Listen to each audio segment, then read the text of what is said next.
Welcome to O.P.O.P, the podcast, Operation Protect Our Peace. I'm Stacy. I'm Sarah. Tune into O.P.O.P as we expose all the hard stuff to get to the sweet stuff. You'll get the truth, plot twists, and the pivots you need to protect your peace. Life hits hard, but with God, O.P.O.P hits harder. Hey, Joy Stealers. We're coming for you. Hi, everyone. Welcome to O.P.O.P, the podcast, Operation Protect Our Peace. I'm Stacy. And I'm Sarah. And today we are going to have Sarah break down who Esther is from the Bible. And she's going to share kind of what a brief description of what her story is. And then she's going to break it down to relatable topics that we can relate to in our real lives. So I'll let you hop right into it. Yes, ma'am. I'm so excited for the high-level story of Esther. I'm going to try not to get into the weeds with it because there's a lot of really important and very influential themes that we can take away from the story of Esther. I mean, it's from being courageous to standing up for a persecuted people group, learning how to gain wisdom, preparing yourself for God's kingdom. I mean, there's a long list of things. So I'm going to give a high level, and then I'm going to pull a few topics, and then at a later date, we can break down from other themes on different episodes. Love it. So, all right. I have to give a shout out to the Bible stories on Spotify because I ended up using them as actually my devotion to read to me while I do life. And actually, while I was sonning a lot this week, I just kept reading about Esther because they tell the story so well, and they tell it biblically with the verses, but then they also add the theological and the themes and the spiritual themes that, like, obviously the Bible's not mapping out. You have to do a little more exegetical digging. Well, and the reason we picked this in the first place to talk about her story, if you've not heard of Esther or know this story, is she is a powerhouse. Her story is a miracle. Her story is relatable, even from all the way back then. And so absolutely. I'm excited to hear how you break it down. Oh, thank you. Okay, so here it is. Summary of Esther. So the story takes place actually at a banquet, and there's a man by the name of King Xerxes, and so he's ruling over the kingdom of Persia. He's throwing a banquet, and he's honoring all of his people and like wining and dining them and making them feel special and important. Well, he has a beautiful wife named Queen Vashti, and he ends up summoning her. And I realize my mic is probably too far, so we're going to readjust. And he ends up summoning her to the banquet, and she says no. She just flat out says no, which I'm like, wow, you bold lady. Which I'm curious. In heaven, I want to ask God and be like, hey, how come Queen Vashti actually said no to King Xerxes? It's because he was going to humiliate her. Oh, really? He asked her to come out and dance in the buff. Wait, what? Yeah. So she said, no. Because it was a party and he had too much to drink. I did not know He told her to come, and he commanded her to come, and he was going to flaunt her in front of everyone. Oh, I didn't know it was naked. Yeah. Oh, well, news to me. Now that makes more sense. Okay, I thought she was just beautiful, and he was like, "Come look at my beautiful queen." Okay, note to self. And she denied him, and then I don't need to ask God. Okay, thank you, Stacy. Answered on earth. Good to know. Okay, so anyways, Queen Vashti says no, and he's outraged. She goes to his council, and he says, "Excuse me, what do I do? My queen just said no, and I have no idea how to move forward." His council then says, hey, dude, you gotta, respectfully, dude king, you have to get rid of her. You have to remove her as queen and then banish her from your kingdom, because if your people find out, then all the women are going to start following suit and disrespecting their husbands. And we can't have this, dynamic with husband and wife, and it'll cause chaos and disorder.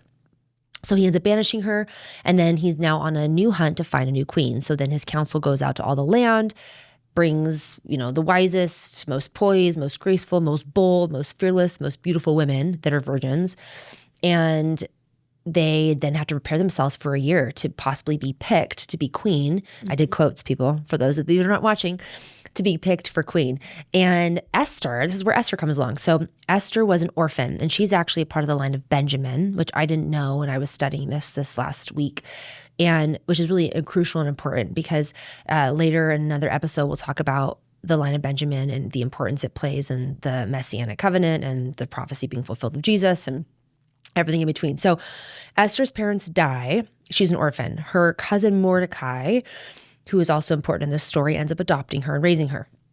when she's picked to go to the land for King Xerxes to prepare herself to possibly be queen, he says, hey, do not tell them that you are Jewish. He says, keep that to yourself. It's not the right time, because at that time, culturally and historically, Jews were not looked upon as not prevalent people, but well-recognized or liked people.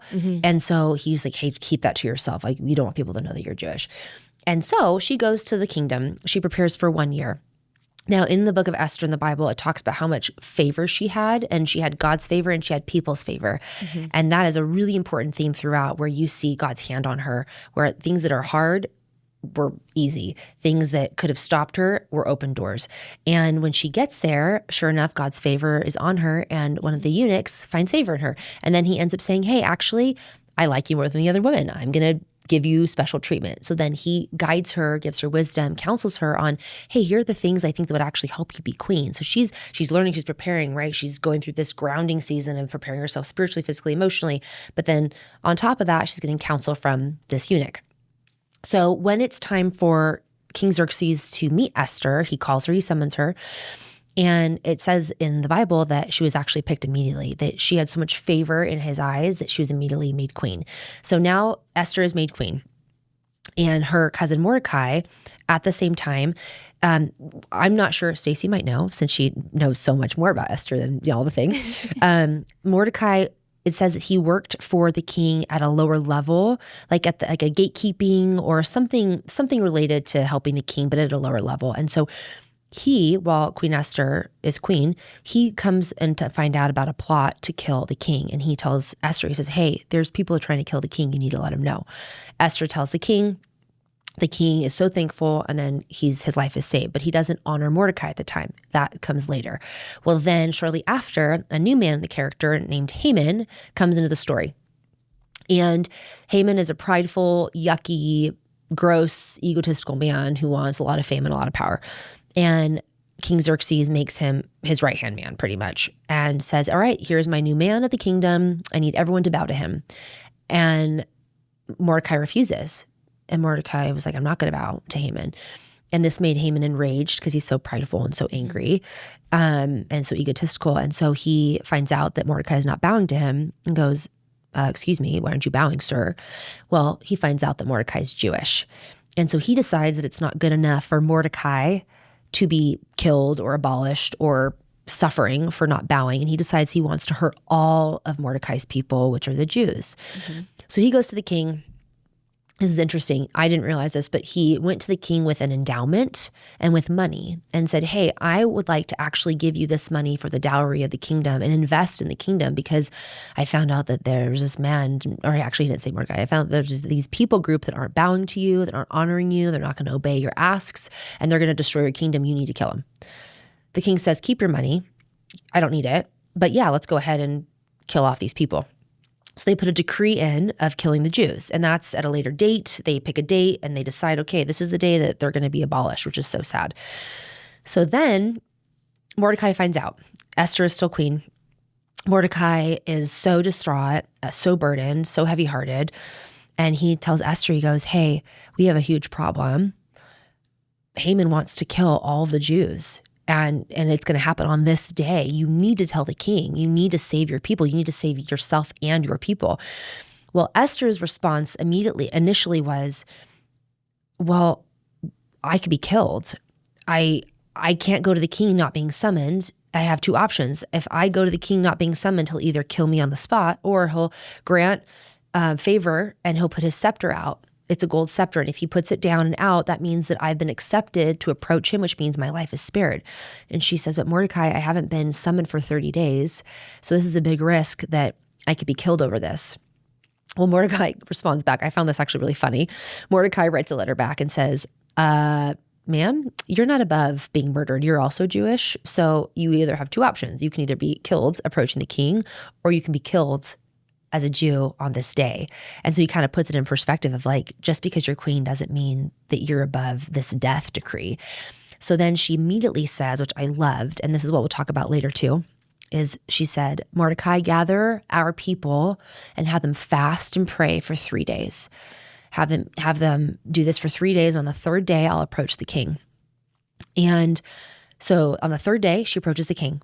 And I can just imagine her like strutting in and being like, please don't kill me. Please don't take my head off. I can do this. Like, I'm a bold, fearless warrior for Christ. Well, back then it was God, not Christ yet. But, and she walks in and the king puts his scepter down and he accepts her. So he's saying, I'm not going to kill you. I'm going to allow you to be in my presence and make your demands known.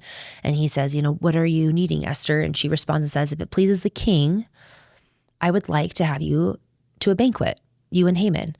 And then we'll talk about this later as well. This is the strategy moment in the story where she was wise and had a strategy on approaching the king. And instead of immediately approaching him with the conflict, the issue, and the resolution, she wanted to create a favorable space by having a banquet.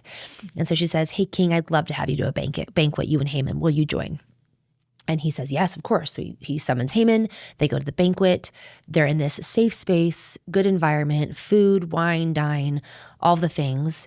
And then he says, okay, Esther, what is it that you ask of me? And she responds at that banquet and says, actually, my ask is that you come back again tomorrow. And so she's giving it time. She's not making it hasty. She's not rushing. And she's creating a second additional safe space of trying to also give God more time to show up as well, which we'll talk about. And that night, after the first banquet, King Xerxes can't sleep, possibly because of anticipation of this, what's going on? What's she going to ask me? And whatever other reasons. And so he asks his council to come bring him scrolls and scribes of history, the things have been written into this like book of, historical events. Mm-hmm. And as they're reading it to him, they bring up the story about Mordecai saving his life.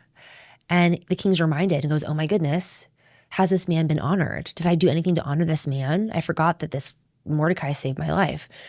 And the council says, no, you haven't. And he is so sad and upset that he didn't honor him. So he calls in Haman, his right-hand man, and says, hey, Haman, what should I do for a man who's been so good to me? Haman, egotistical, prideful, yucky, assumes it's him. And says, oh my goodness, like you should have him parade around the city and the kingdom and have him wear a robe and royal things and tell him he's the greatest thing on earth. This is a summary. This is a high level summary, by the way. So if you look at the Bible, that is not in there. And then Haman finds out the next day it's actually Mordecai that's being honored. So Mordecai gets honored. Haman's upset. He hates it. He then builds a gallows. He's like, I'm going to murder this guy on this 70-foot gallows or over 70 feet. The next day is the second banquet. They go to the banquet. And the king asks, hey, what do you want from me, Esther? And she says, if it pleases the king, will you spare my life? Will you spare the life of me and my people? The king obviously is like, what are you talking about? And so then, and she has invoked within him an emotional response, not saying Haman's doing A through Z and she's listing it and he's a terrible man. And she's going, the consequence of what has been made in the decree, I will be murdered. Will you spare me? And so she did it from such a strategic and wise way, which also allowed the king to be receptive to the ask as well, which we'll talk about later. And she exposes the plot of Haman. The king is again outraged. Haman is then sent to the gallows to be murdered. They have to do a second decree to have Esther, or to have Esther's people saved because in the law, you can't erase decrees. You had to create a new one. So then they create a new decree that the Jewish people can defend themselves when they get attacked. And that actually ended up saving all the Jewish people because they were so strong and so courageous that they were able to, that was my cell phone. Sorry, everyone. My cell phone's dinging, but I did do not disturb an airplane. So uncertain. Stacey just looked at me like, what was that dinging sound? It's a fairy. Yeah, if it goes off again, I'll grab it, but I shouldn't. So anyways, Jewish people are saved. Haman is killed. Mordecai becomes right-hand man. Esther is still queen. So that is the summary high-level breakdown. And this is where we're going to break it out into where it applies to some things in my life. And then I want to also challenge our listeners in a good way of asking them to reflect on maybe some of these themes that can also relate to their life for different reasons, right? Because what I'm going through in my preparation process or my courage process or my fasting process, it's going to relate to a completely different topic in my life, but it could relate to them in a different area, but the same process. And so the first thing we're going to talk about is the preparation process. So Esther, as it said in the Bible, she prepared for King Xerxes through a series of beauty treatments and counsel and I mean, when they say treatments, it wasn't just beauty. It was physical, emotional, spiritual, wisdom, character development, lifestyle. It was everything, right? Like you're preparing yourself to be someone's wife, but not only that, someone's queen. And so testing and making sure, like, are you capable? Are you capable to be this person, to be queen? And so for a later time, we could dig into more of that as well. But that to me relates to my life currently because as you guys know, Jonathan and I are engaged and we're going to be married this summer. And since the last time we filmed, there's been a really beautiful preparation process for me. And the theme that God's been putting on my heart is enjoy the preparation process, not just the outcome. And a lot of people, including myself in the past, I've wanted the outcome, but not the hard work to get there. Yeah. And it goes along with what my therapist said years ago. She said, Sarah, are your actions aligning with your goals? Because if you really want the godly man that loves God, who's going to treat you well, respect you, honor your body, honor your mind, honor your spirit, and lead you in the way of the Lord, are you actually doing the things to get that blessing? Or are you not living a life that is really, truly above reproach and godly and you're wanting this? And so for me, the last few months, it's been a really beautiful reflection of seeing the past preparation of how God's really prepped me to marry Jonathan and the changes that I needed to go through to be able to be ready for him and vice versa too, right? I mean, there's been so much growth and change on Jonathan's life too, that he's also been being prepared for me because God's like, okay, I have these two humans that would be really great for each other, but there's no way from 2000 to 2021 that they would have been a good match because they would have been hilter-kilter and not alignment with me or each other. And so some of the ways I was reflecting of preparation that God had me do in the past was he prepared me out of a lifestyle of excessive drinking, a bad temper, and pride. Yeah. And also like some areas of not being above reproach too. Yeah. And I look back in the past and I think, oh my gosh, yeah, if I had met Jonathan when I was drinking, and when I say that, like it wasn't just my party stage in my 20s, it was like the later, 20s to 30s when I wasn't getting drunk or like wild and crazy partying, but I was drinking excessively. And I think there's no way he would have found that attractive. Like hello, like preparing yourself to have a better lifestyle. I mean, it wasn't good for me in my own life and my body, but like he wouldn't have, if he had met me, he would have been like, yeah, no, thanks. And so I think about how God prepared me out of that lifestyle. And it was through a series of events and changes and, circumstances and trials, health stuff, different friend groups, different churches, like moves, all the things. And now I'm like, wow, like, thank you, God, that you prepared me to move out of that. And during that season when I wasn't dating Jonathan and there was those moments of, gosh, I'm sad that I can't find a good godly man, or I don't know if I'm ever going to find someone that I'm going to have my forever with. And during those seasons that were lonely and sad and isolating, I hadn't looked at that season of, well, what do I need to prepare for? What do I need to steward in my own life so that I can be ready for my future husband? And so now I can look back and I can see that and I can go, oh my gosh, that's for every season. That's for a career change. That's for a family conflict.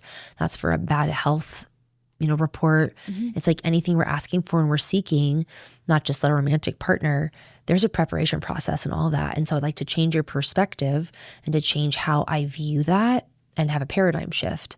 So instead of being like, oh man, like the job promotion isn't coming, or my health isn't getting better, or my family and I still don't talk because of the conflict, after the engagement. And I could sit here and I could list all these things and I could look at the outcome versus, well, what do I need to do to prepare for when God is going to change the tide, for when he is going to bless me with a whole and healthy relationship with my parents, for that job promotion or my health getting better.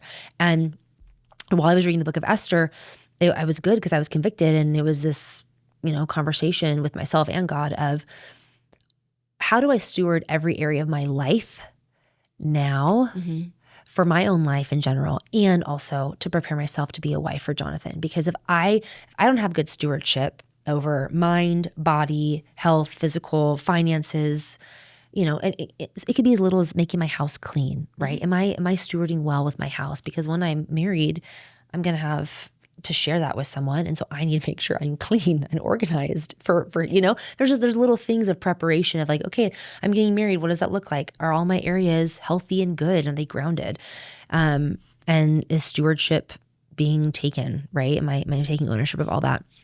So I love that because yeah, go ahead. Listeners can think about that from all ages of starting dating all the way up till, even if our married listeners check in, because we can all take away from that it's not just leading up to marriage, it's even during that you check in and make sure you're putting your best foot forward. Totally. So that your partner gets your best and that you show up your best.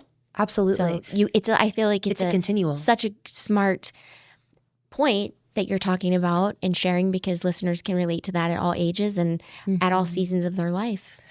I'm glad you mentioned that, because the next bullet point is actually like future preparation, right?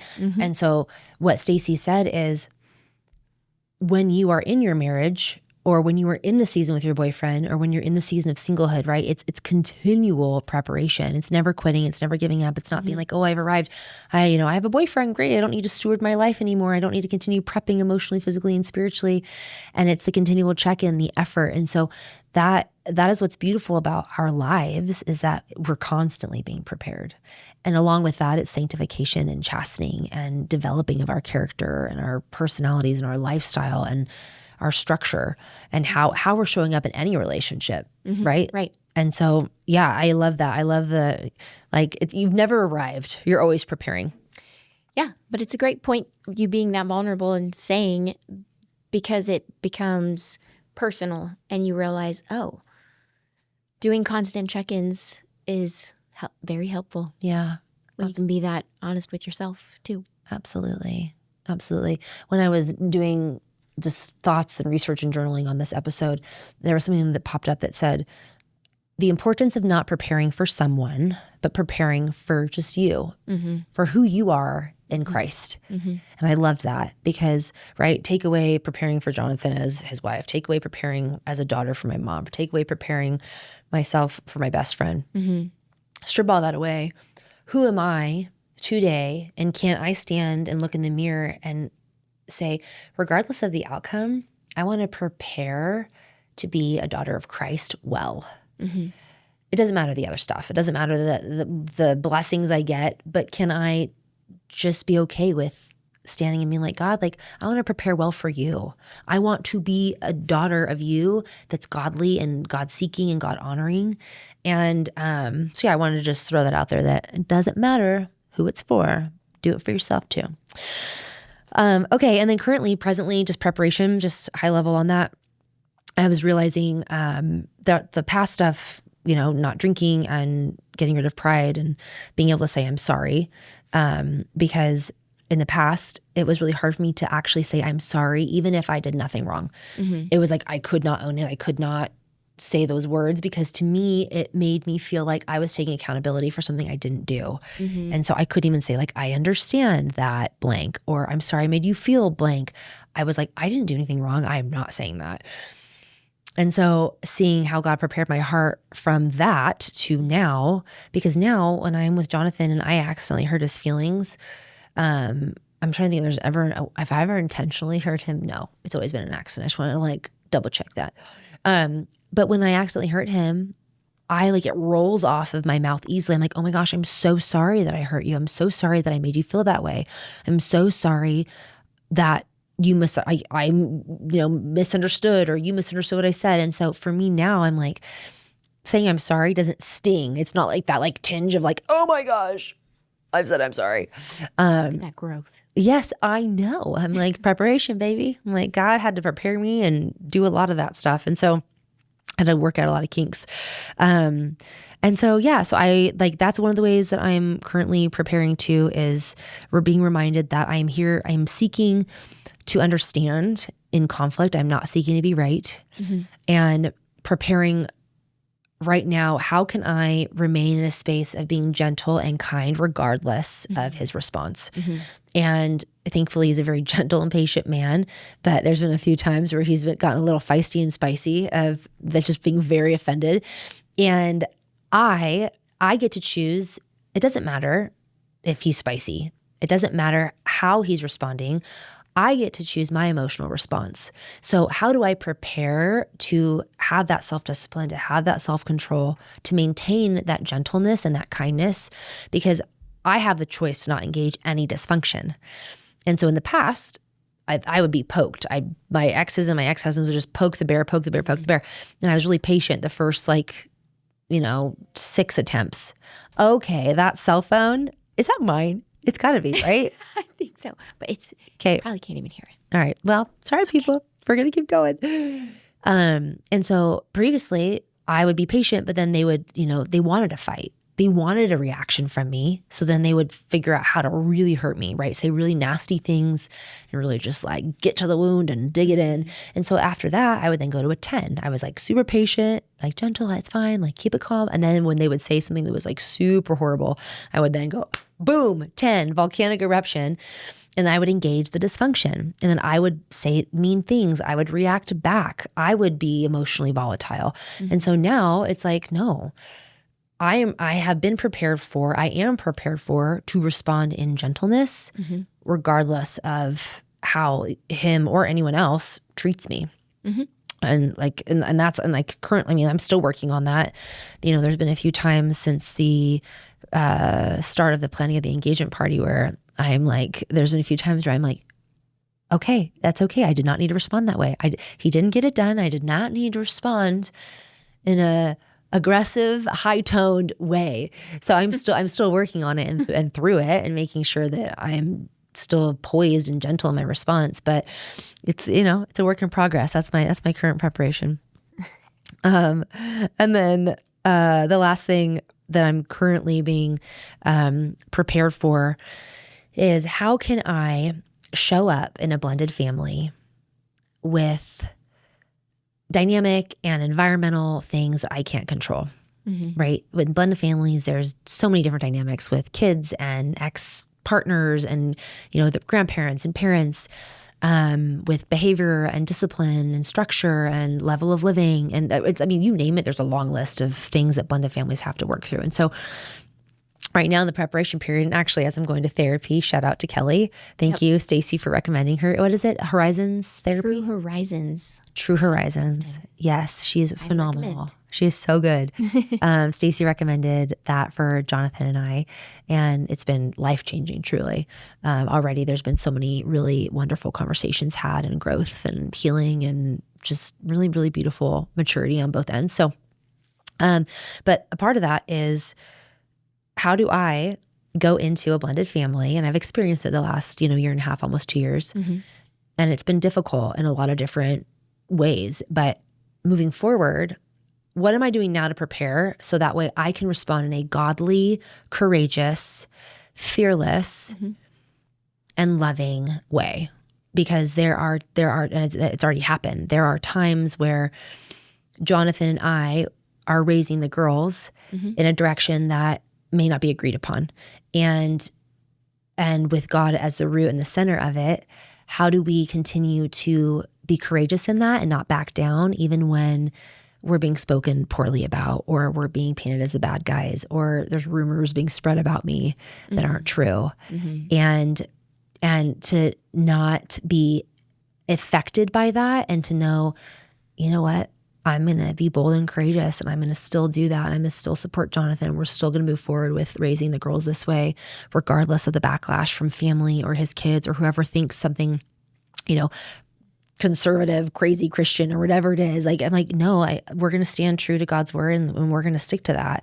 But how do I get to a place of preparation where, knowing that there's things said about me and gossip or lies, that it's not going to affect me, and that I can still show up and I can love his family and I can love his kids and I can love the blended parts of who surround him, and be at a place where I can keep my peace. Operation Protect Your Peace, right? Yeah. So yeah, so that's something I'm working out too. Next page, flip. We haven't filmed in so long. I'm like, how do we do this again? And then some just general thoughts that I wanted to share with listeners. So I was in this season too, but I have a lot of single girlfriends and guy friends, and the conversation's always, it hurts and it's sad and it's hard. It's hard for my friends, especially those that are older, right? Mm-hmm. They're like, oh my gosh, like, am I going to be able to have kids? And if not, am I going to die alone? Mm-hmm. And I hear just so much hurt and sadness surrounding singlehood. And I want to encourage listeners that if you're feeling that way, to lean into the process and know that there will be a good outcome for you, but change the paradigm, change the perspective, mm-hmm. and ask God and say, hey, God, like, what are you preparing me for? My husband's not here yet. My wife isn't here yet. My partner's not here yet. And my kids aren't here yet. So mm-hmm. in the solitude and the singleness, I know that the easy, like the more like natural response is to be really sad and just hate it. Mm-hmm. But I want to encourage them to change it and change the perspective and say, okay, God, like, what is it that I need to prepare for? Yeah. My person's not here yet. So what are you trying to teach me mm-hmm. in this season? And it could just be patience, like, right? You could literally have nothing else to work on other than God just being like, hey, I want to give you a little extra patience. I want to teach you to wait a little longer. But it could be other things in stewardship of your life. It could be, learning how to self-regulate emotion. It could be learning to drink less. It could be learning to be more gentle and kind in confrontation. I mean, right, who knows? For everyone, it's going to be different. But I want to just encourage you to lean into the process. Doubting Thomas in the Bible, it talks about this guy named Thomas, and it actually writes down that he doubted. And so in the preparation, I just want to say, like, lean in and say, God, I'm doubting. But just like Esther, what are you going to prepare me for? And how are you going to prepare me for my future spouse?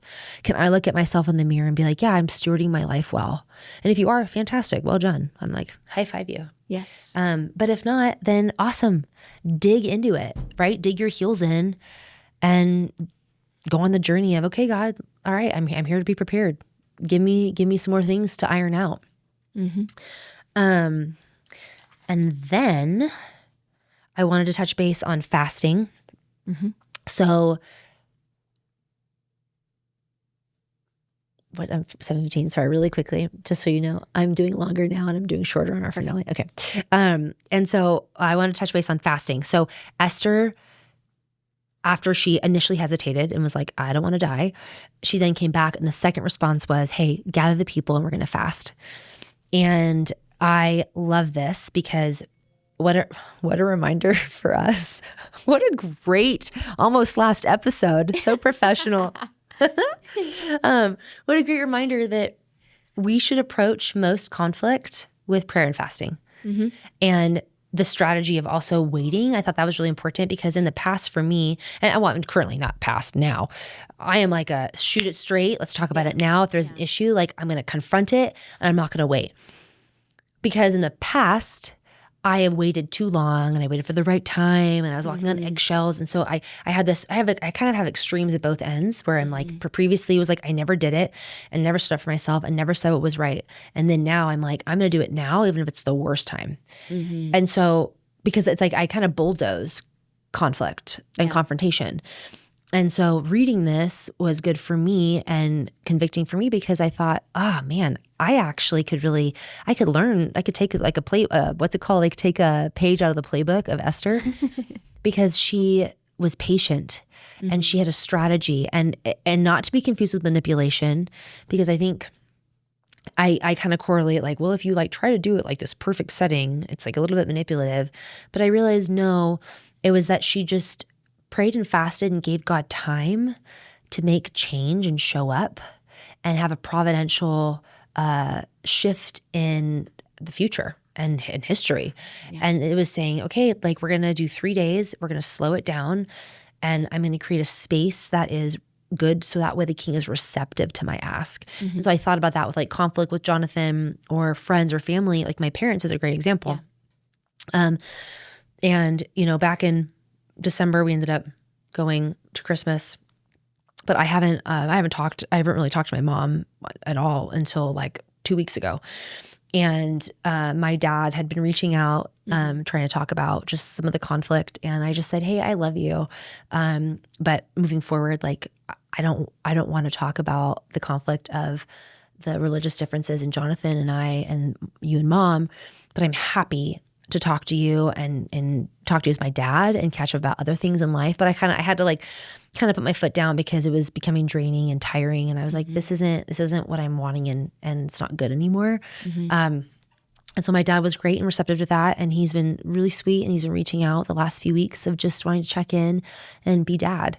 And I heard from my mom for the first time last week or 2 weeks ago, and she did a beautiful olive branch of inviting me to come down. And it was so endearing and so heartwarming. And I talked to Jonathan and I was like, babe, what a reminder about fasting and praying. Because we had fasted and prayed in January that we would have resolution and there'd be change and it would be good. But we didn't see change for 3 or 4 months. And so with Esther, the reminder of confrontation, fast and pray, do that immediately. Don't try and problem solve and run around and freak out and be controlling. Just be like, okay, you know what? This is the situation. God, I'm going to give it to you and I'm going to have you move. I'm going to have you be the big guy upstairs and have you make the change needed. So yeah, there's a lot of other themes that we can pull from, like quite a bit, but happy for you, by the way. I'm sorry, what? I'm happy for you. Oh, thank you. Thank you. So happy to hear that. Yeah, me too. Me too. And that's also like a part of the preparation and the wisdom and the strategy is like in the past when my parents had done that to me with my first husband, well, and a few boyfriends too, I was a bulldozer. I was crazy. I was aggressive. I was like shooting it to him straight. Like, how dare you? Just like, I would stand up for myself, but in a non-loving way. And then this time I was like, God, thank you. Thank you that you've worked within me the ability to say, hey, I love you.